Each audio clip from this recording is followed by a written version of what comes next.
One of the final sporting events to finish before COVID-19 stopped just about everything was the Iditarod Trail Invitational. Yeah, it's a pretty wild race, a bike race in Alaska. And one of the winners is from Grand Rapids. Jason Hutton introduces us to Jill Martindale.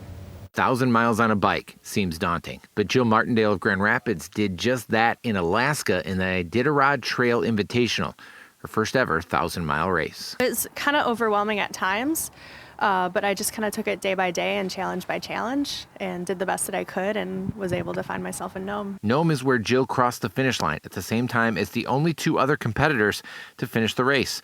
The other 21 dropped out because the conditions were so tough. It even looked as though no one was going to be able to finish the race. On one hand, we were kind of relieved. It was so hard.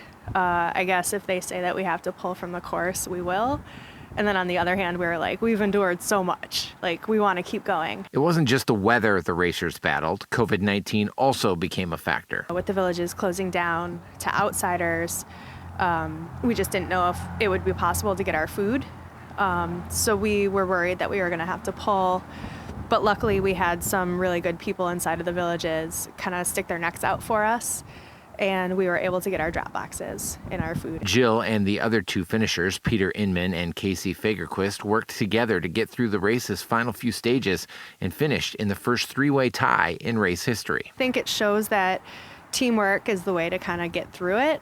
You could get out there and you can be solo and you can push hard and you can just have all those experiences for yourself, but working together and kind of banding together is probably the way to both have more fun and then be able to have people to share that experience with. The new entries into the record book did not stop there. Jill became the first female to ever win the ITI 1000. I think that there's not a lot of women in the sport, and I think that my kind of bubbling personality and how I kind of just kind of have fun with the trail, even though it's hard.